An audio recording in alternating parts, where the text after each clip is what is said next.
요한복음 10장 10절 내가 온 것은 양으로 생명을 얻게 하고 더 풍성히 얻게 하려는 것이라. 이 본문을 중심으로 하나님의 생명을 풍성하게 하라 라는 말씀으로 하나님 말씀을 전하겠습니다. 여러분, 예수님이 이 땅에 오신 것은 하나님의 뜻이요, 예수님의 뜻이요, 성령님의 뜻입니다. 제가 복음의 시작과 기원과 예수 그리스도 안에 있는 생명에 대해서 2주간 다루었습니다. 그리고 이번 주 그 생명의 풍성함에 대해서 또 나누고자 합니다. 하나님께서는 아담을 에덴에서 추방하시고 나서 약속하신 것이 내가 다시 회복시켜 주겠다라는 것이고, 그것이 창세기 3장에 있는 여자의 후손에 대한 얘기였습니다. 그리고 그 아들 예수님을 통해서 그것을 계획하시고 실행하시고, 창세전에 함께 계셨던 그 말씀이신 예수님이 육신으로 이 땅에 오신 것입니다. 예수님은 창세전에, 이 세상이 생기기 전에, 태초 전에 계셨던 분이십니다. 그분은 말씀으로 계셨고 그 말씀이 육신이 되어 우리 가운데 아기로, 눈에 보이는 육신의 아기로 태어나셨습니다. 물론 성령께서 성령으로 잉태된 분이십니다. 그리고 그분은 그 안에 하나님의 생명이 있었습니다. 그분은 성령에 잉태되는 순간 예수님 안에 하나님의 생명이 존재했다라는 거죠. 그리고 하나님께서는 그 아들 안에 있는 그 생명을 동일하게 사람들이 얻어서 수많은 사람들이 하나님께 돌아오기를, 회복되기를 계획하셨다라는 겁니다. 그리고 이 생명을 통해서 수많은 사람들은 하나님의 생명으로 살아가게 된다라는 거죠. 그러기 위해서 저번 주에 얘기했던 요한복음 13장 14절에서 16절, 우리가 너무나 유명한 요한복음 3장 16절, 하나님이 세상을 이처럼 사랑하사, 예수님이 모세가 광야에서 뱀을 든 것 같이 인자도 들려야 하리니 라고 말씀하셔서 예수님이 어떤 죽음을 할 것인가, 그 다음에 그를 믿는 자마다 영생을 얻게 하려 하심이라. 예수님을 믿는 자마다 그 생명을 얻게 된다라는 겁니다. 우리는 이 말씀을 통해서 하나님의 생명은 오직 예수 그리스도를 통해서 그리스도 안에 있는 것을 얻게 되는 것이다 라는 걸 알 수 있습니다. 이것이 거듭남이고, 거듭남은 안호된 위로부터의 출생이라고 얘기합니다. 이 말은 반대로 땅에서부터의 출생이 있고 하늘에서의 출생이, 두 가지 출생이 있다라는 것을 알게 되는 거죠. 이 출생에 대한 얘기는 어느 종교에도 찾아볼 수 없고 오직 십자가에서 죽으신 것을 믿는 그리스도, 기독교라고 말할 수 있습니다. 사람들은 생각을 해보십시오. 죽으면 그 다음 생애로 가는 것에 대해 초점이 있습니다. 그런데 기독교인, 교회를 다니는 사람들의 초점은 다음 생애에 초점을 두고 사는 것이 아니라 지금 지금 내가 이 생명을 어떻게 누리고 살아야 되는가에 초점이 있다는 겁니다. 그러기 위해서 가장 우선되는 것이 하늘로부터 새로운 출생이 일어나야 된다. 이것을 니고데모에게 말했고, 믿는 자는 거듭나지 않으면 안 된다라는 걸 분명히 얘기했습니다. 그래서 예수 그리스도를 믿는 자마다 하나님의 생명으로 새롭게 태어난 것이고, 그것은 육의 일이 아니라 영의 일이요, 눈에 보이는 것이 아니라 보이지 않는 일이요, 이것을 경험하는 것은 어디 숫자를 나타내거나 어떤 수치를 보여주거나 아니면 뭔 변화가 있는 것이냐라고 하는 것에서 전혀 나타나지 않는다라는 겁니다. 그리고 이것은 오직 믿음으로 말미암아 생기는 일이다라는 거죠. 예수 그리스도를 믿는 자마다 하늘로부터 born again, 이 거듭남이 일어나는 것이고 이것을 믿음으로 내가 받아들이고 예수 그리스도를 주라 고백하는 자는 하나님의 생명을 얻는 것이고 이 얻는 자마다 하나님을 아버지라 부르게 되는 것입니다. 전에도 얘기했지만 하나님을 아버지다, 내 아버지, 진짜 내 아버지라고 말하는 것이 정말 중요합니다. 박예영이라 하는 분이 계십니다. 이분은 탈북자로 꽤 오래된 일인데요. 2007년도인가에 한국에 탈북해서 오신 분입니다. 이분이 고백이 나는 아버지를 넷을 가졌다 이렇게 얘기합니다. 근데 그 중에 마지막 분이 진짜 아버지다 이렇게 얘기해요. 먼저 북에서 넘어올 때 그는 두 아버지가 있었습니다. 자기를 낳게 하신 육신의 아버지와 김일성이라는 어버이 수령이 있었습니다. 그리고 여기 와서 그가 다시 새로운 아버지를 만났는데 그분이 대천덕 신부님이십니다. 그리고 대천덕 신부님이 그 박예영 전도사님이 원래 내가 기억으로는 지금 선교사로 일하시는데 그분을 새로운 이름을 줬는데 오테레사라는 이름을 줬습니다. 그리고 그분이 새로운 영적 아버지죠. 영적인 자기의 그 영적 스승으로서 아버지가 있었는데 나중에 그가 새로운 진짜 아버지를 만났는데 그게 하나님 아버지입니다. 그리고 진짜 아버지라는 책을 최근에 냈습니다. 이분의 고백 중에 하나는 내가 얼만큼 하나님을 사랑하는가라는 부분에서 북한에서 내가 어버이 수령이라고 말하는 김일성을 공경하고 섬겼던 것보다 못하더라 이렇게 얘기합니다. 3일을 꼬박 잠을 안 자고 그 김일성을 위해서 일을 한 적이 있대요. 3일을 꼬박 안 자고. 근데 한국에 와서 하나님을 위해서 3일을 꼬박 세우지 못하겠더라라는 고백을 한 적이 있습니다. 여러분 하나님 아버지 왜 아버지라고 부르십니까? 성경은 우리를 낳았기 때문이다. 이 낳았다라는 의미를 자꾸 우리는 육신적 출생에 대한 생각을 하게 되는데 성경은 하나님의 생명을 줌으로써 그 생명을 받은 자는 하나님으로부터 태어난다. 그래서 우리는 하나님의 자녀, 신의 자녀, 하나님의 성품에 참여한 자, 신성을 가진 자가 되는 것입니다. 이 말을 두고 사람들은 저거 이단 아니야? 이렇게 말할 수도 있습니다. 분명한 사실은 거듭난 자는 신성에 참여한 자입니다. 신의 자녀. 그러니까 아버지라고 말하는 것이고 유대인들은 아버지라고 말하는 그 의미를 정확하게 이해해서 예수님을 신성 모독자로 십자가에 못 박습니다. 무슨 말이냐면 신성에 참여한 자 신의 자녀다는 말은 나도 신의 반열에 있다. 근데 유일신을 섬기는 유대인 입장에서는 신이 여러 개일 수 없거든요. 어떻게 이런 일이 벌어질 수 있느냐? 하나님을 모독했다. 그래서 십자가에 못 박는 것입니다. 그런데 우리는 아무런 거리낌 없이 하나님을 아버지라 부르면서도 그 깊고 오묘하고 신비로운 의미를 잘 이해하지 못한다라는 겁니다. 이것은 우리의 정체성을 세워나가는 기초적인 일입니다.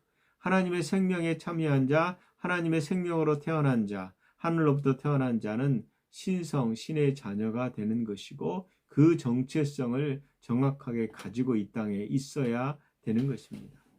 그래서 이 하나님의 생명으로 태어난 것에 대한 정확한 이해는 굉장히 놀라운 소식이 되는 것입니다.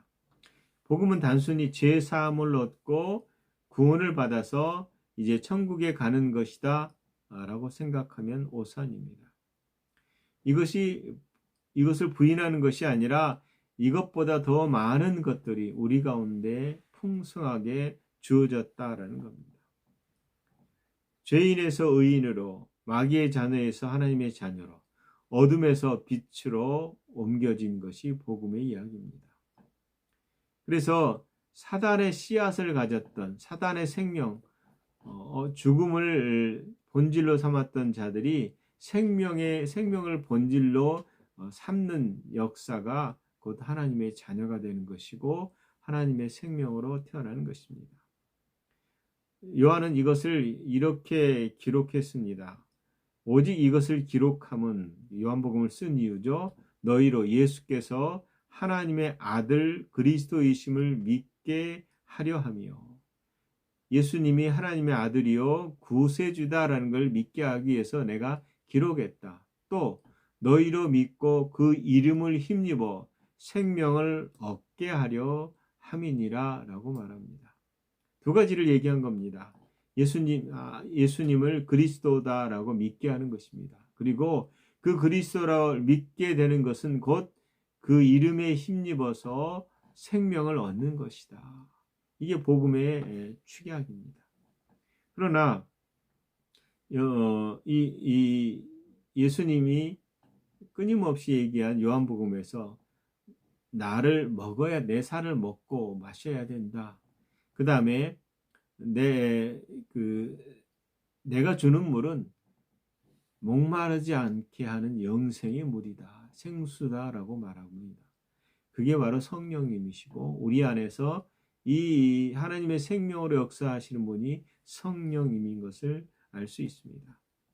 그래서 예수 그리스도를 믿는 하나님의 생명을 얻은 자들은 전혀 다른 차원의 세계를 열어젖히게 되는 것입니다. 현실에 있으면서도 전혀 생각하지 못한 초월적이고 그리고 내재적이고 낯설지만은 그 친밀함에 들어가는, 그래서 현실의 시간을 넘어서 새로운 차원의 세계로 들어가는 것이 복음, 곧 하나님의 생명을 얻는 것이다 라는 겁니다. 우리가 누구냐? 그리스도인들이 누구냐? 그런 것은, 그리스도인들은 보는 세계에 살면서도 보이지 않는 실상의 세계, 즉 살아계신 하나님의 생명과 연합돼서 그 생명으로 살아가는 자들입니다. 그리고 이 생명은 보이는 세계와 보이지 않는 세계를 서로 역할을, 매개체로서의 역할을 하는 그런 일을 하는 것이 하나님의 생명입니다. 이 생명으로 살아갈 때 우리는 비로소 하나님의 구속의 계획을 더 분명하게 알게 되고 또 우리가 살아가는 의미를 확실하게 알게 되는 것입니다. 여러분, 하나님의 생명을 누리는 데 있어서 가장 우선되는 것이 무엇이냐라고 말하면 그것은 예수님이 약속하신 보혜사 성령님이십니다. 그분이 오실 때에 그것을 우리는 얻게 된 것을 알게 되고 그 생명으로 살아가는 것인데, 이 생명은 과거나 미래가 아니라 오늘의 충만함으로 끌어가게 하신다라는 겁니다. 그래서 믿기만 하면, 주님이 나의 구세주다라고 고백만 하면 이 생명을 누리게 되어 있습니다. 이것이 삶의 유일한 기적이라고 말할 수 있습니다. 우리는 하나님과 똑같은 그 생명이 우리 가운데 있다는 사실을 여러분 굉장히 감사해야 됩니다. 이 생명은 아무런 대가 없이 주어진 것이고 오직 믿기만 하면 얻게 되는 것입니다. 보통 우리가 하나님이 세상을 이처럼 사랑하사 독생자를 주셨으니 이는 그를 믿는 자마다 멸망치 않고 영생을 얻게 하려 하심이라. 영원한 생명, 근데 영생은 죽지 않는 생명 맞습니다. 그러나 생명의 연장이 아니다라는 거예요. 그 생명은 우리 안에 들어와서 실제가 됩니다. 그리고 우리는 그것을 받았습니다. 오늘 본문에 분명히 내가 온 것은 양으로 생명을 얻고, 예수 그리스도 예수님이 오신 이유는 우리가 생명을 얻게 하는 것이다. 아, 그래 생명을 받았구나. 그런데 그 다음 구절이 뭐예요? 더 풍성히 얻게 하려는 것이라. 아, 생명을 얻었으면 됐지 않아? 라고 말하는데 더 풍성해져야 된다라는 것을 예수님이 말씀하고 계시는 것입니다. 그래서 그 생명이 획득되어진 것으로 그치는 것이 아니라 그것이 풍성해지기를 하나님은 원하시고 그 풍성한 계획을 세워놓으셨다라는 겁니다. 여러분, 하나님의 생명이 왜 소유한 것으로 끝나는 것이 아니라 충만해져야 되는가? 이걸 잘 생각해 보십시오. 여러분, 제가 호박씨든 어떤 씨를 가지든 씨를 심으면 제가 씨를 소유한 것은 맞잖아요. 그런데 소유한 것으로 그치는 것이 아니라 생명의 씨앗은 자라나야 되는 것입니다. 싹이 나고 자라나야 되는 것입니다. 즉 생명은 씨앗이 아니라 통치하는 원리이기 때문이에요. 거듭날 때 하나님의 생명은 우리 안에서 씨앗처럼 심겨집니다. 베드로전서 1장 23절에 너희가 거듭난 것은 썩어질 씨로 된 것이 아니요 썩지 아니할 씨로 된 것이니 살아있고 항상 있는 하나님 말씀으로 되었느니라. 이게 어떻게 보면 굉장한 복음의 비밀 중에 하나입니다. 거듭난 것, 하나님의 생명, 이것은 하나님의 말씀이 우리 가운데 심겨졌다. 이 말은 다르게 표현하면 말씀이 심겨지지 않았었다라는 거예요. 전에는. 즉 우리 마음에 하나님 말씀이 없었고 심겨진 그 말씀이 그대로 존재하지도 않았었다. 이게 아담이 타락했을 때 빼앗긴 그 마음에 하나님 말씀을 빼앗고 버리고 사단의 말을 가지고 사는 자가 되어버린 것. 죽음을 가지고 사는 자가 되는 것이죠. 여러분, 씨앗을 심었다고 해서 자동적으로 숲이 되진 않습니다. 분명히 성경은 그리스도 안에 있으면 새로운 피조물이라 이전 것은 지나갔으니 보라 새 것이 되었도다 라고 말씀하고 있습니다. 그러나 이 생명이 그냥 있는 것이 아니라 자라나야 되는 것입니다. 자동적으로 되는 것이 아니라 그 생명이 싹이 나고 자라나도록 뭔가를 해야 되는데 그 뭔가를 하는 것은 하나님이 가지에 붙어 있어라. 그리스도 안에 있어라 라고 말하는 것입니다. 그래서 이 새로운 피조물이 생명을 얻고 더 풍성히 얻게 하려는 것이 하나님의 뜻입니다. 이 생명은 출생 사건으로 그치는 것이 아니라 삶을 지배하는 생명의 질서다라고 말할 수 있습니다. 그러면 왜 하나님의 생명이 풍성해야 되는가? 그 이유는 구원받은 옛사람으로 살 수 있기 때문이에요. 만약에 풍성하지 않으면 이 생명이 풍성해지지 않으면 우리는 그냥 구원받은 옛사람, 전혀 변화가 없는 옛사람으로 있을 수밖에 없다라는 사실입니다. 그래서 하나님의 계획은 거듭나게 하신 다음에 그 생명으로 살도록 하신 것입니다. 그러나 많은 그리스도인들이 구원을 받았지만 사고방식은 여전히 육신의 중심, 육신적 그리스도인의 삶을 산다라는 겁니다. 로마서 8장 5절은 분명히 얘기합니다. 육신을 따르는 자는 육신의 일을, 영을 따르는 자는 영의 일을 생각하나니.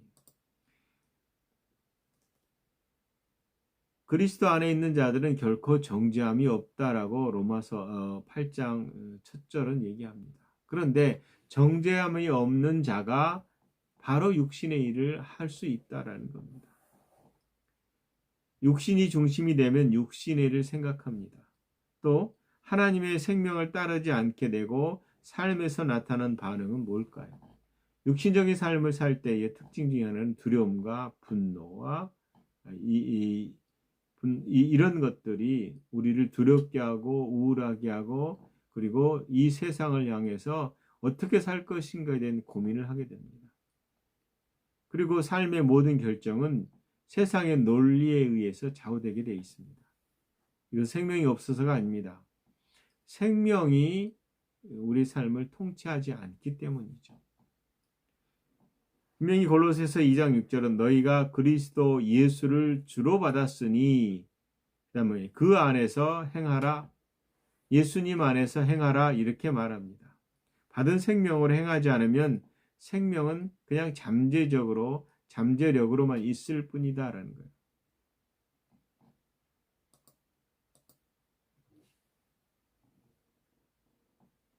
영월인가요? 우리나라에 새로운 각광받는 지하 자원이 발견된 것이 아니라 지하 자원이 있는데 텅스텐입니다. 텅스텐인데 가장 매장량으로 많이 보유했던 중국이 이 텅스텐을 가지고 무기화했어요. 무기화했던 말은 이걸 가지고 쥐락펴락한 거죠. 근데 이것은 첨단 기술 장비에 들어가는 아주 중요한 광물입니다. 우리나라가 이 광물을 가지고 있었는데 중국이 워낙 거세게 밀고 나가고 싸게 나가니까 이 생산의 단가가 너무 높아서 생산성이 떨어진 거죠. 그래서 이것을 포기해 버렸어요. 그리고 광산은 오랫동안 방치되어 있었습니다. 그런데 중국이 갑질을 하면서 그 영월에 있던 그 텅스텐 광산을 미국에서 아마 그것을 사들였나 봐요. 광산을 소유권을. 그리고는 그것을 가지고 생산하면서 이제는 가장 이 광물로서 세계적으로 제일 많은 광물의 생산량을 가진 광산이 됐다라는 얘기를 했습니다. 무슨 말이냐면 제가 하고 싶은 말은 우리가 하나님의 텅스텐처럼 그 놀라운 자원의 광산이 우리 가운데 있어요. 그러나 이것을 활용하지 않으면 아무런 의미가 없다라는 거죠. 그래서 이 생명이 풍성할 때 어떤 일이 일어나느냐라는 것은 먼저는 우리가 죄를 이길 힘이 생깁니다.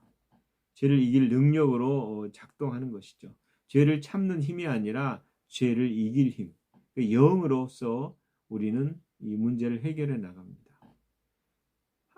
로마서 8장 2절을 보면 그리스도 예수 안에는 생명의 성령의 법이 죄와 사망의 법에서 너를 해방하였습니다. 그러니까 죄와 사망의 법을 해방시키는 것은 예수님 안에 있는 생명의 성령의 법이다. 중요한 것은 이 법입니다. 하나님의 생명은 감정이 아닙니다. 새로운 지배의 원리입니다. 그래서 죄를 참는 윤리가 아니라 죄를 넘어서는 생명의 질서다. 이 생명이 풍성해질수록 그리스도인들은 넉넉히 이기는 삶을 살게 된다라는 겁니다. 그래서 갈라디아서 5장 16절에 내가 이르노니 너희는 성령을 따라 행하라. 그리하면 육체의 욕심을 이루지 아니하리라 라고 말합니다. 우리는 이 구절을 알고 있지만 쉽지 않습니다. 왜요? 우리 안에 있는 육신적인 것들이 늘 이것을 방해하거든요. 생명의 풍성함을 의미하는 것은 성령님의 충만함입니다. 그래서 이 충만함은 또 하나 성령님의 충만함과 말씀의 충만함이라고 말하는 것입니다. 예수님은 살리는 것은 영이니 육신은 무익하니라. 내가 너에게 이른 말은 영이요 생명이니라 라고 말했습니다. 즉 말씀이 우리 가운데서 우리를 살리게 한다라는 거죠. 주님의 말씀이 마음에 가득할 때 그 말씀은 생명으로 작동하게 되는 것입니다. 하나님 말씀이 충만해지면 이 생명은 우리를 어떤 역할을 하느냐면 증명이 아니라 표현으로 바뀌게 된다. 좀 어려운 말이죠. 무슨 말이냐면 하나님의 생명이 부족할수록 그 사람은 인정받으려고 애쓰고 자기 의를 세우려고 애쓰고 비교와 경쟁에 뛰어들게 된다라는 겁니다. 그러나 하나님의 생명이 풍성해지면 애쓰는 것이 아니라 존재 자체가 드러나는 것입니다. 로마서 8장 14절에 하나님의 영으로 인도함을 받는 그들은 곧 하나님의 아들이다 라고 말합니다. 아들은 무엇을 증명하려는 것이 아니라 아들은 그 존재가 드러나는 것이다. 이 말이 뭐냐면 이 점을 잘 이해하시기 바랍니다. 존재는 변하지 않습니다. 여러분, 죄인이 그리스도를 영접하면, 다시 말할게요. 예수 그리스도를 주라 영접하지 않는 사람들은 아무리 착하게 살아고 아무리 권력을 가지고 아무리 화려하게 살아도 여전히 죄인이자 마귀의 자식입니다. 그 정체성은 변하지 않습니다. 그렇지만 예수 그리스도를 영접한 자는 하나님의 자녀입니다. 천상에서 빛나는 존재지요.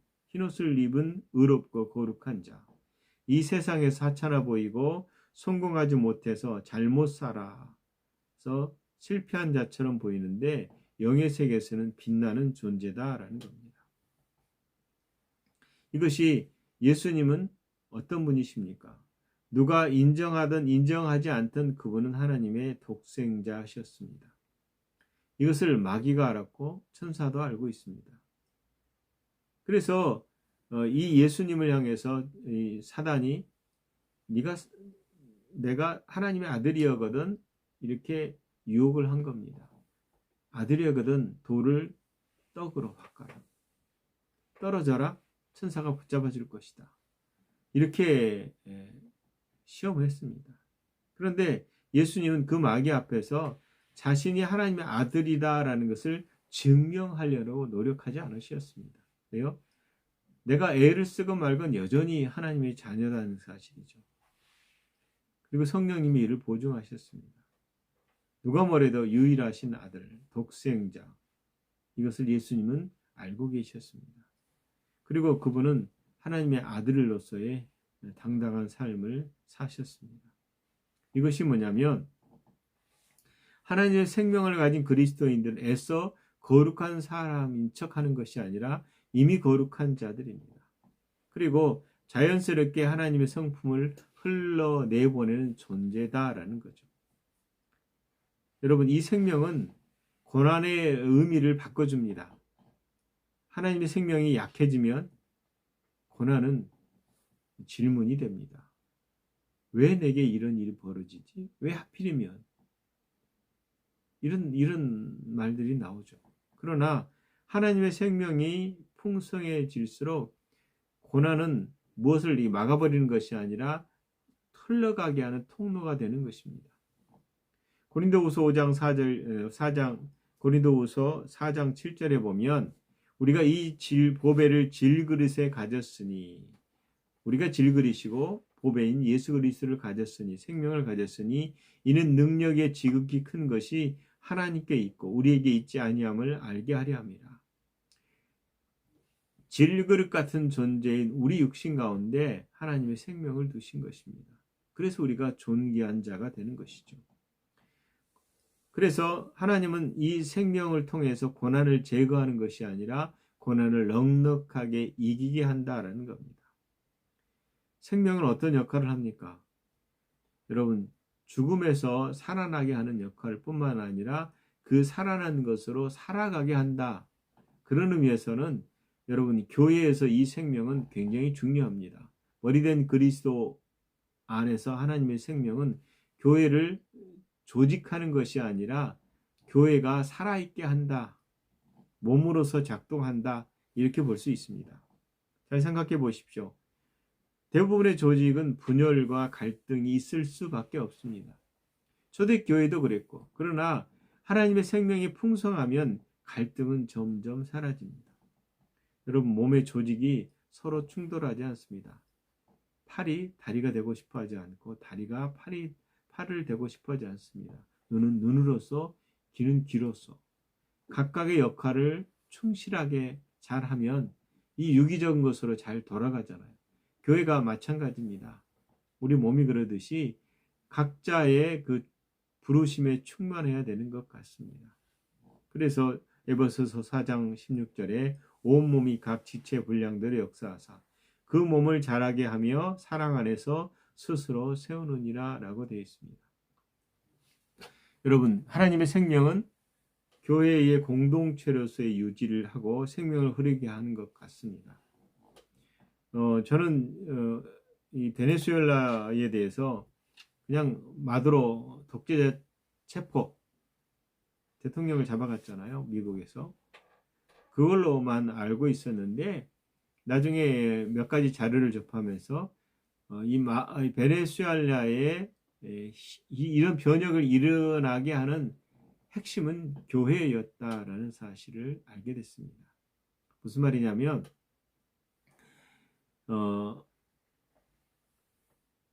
성직자 목사들을 엄청나게 잡아들였어요.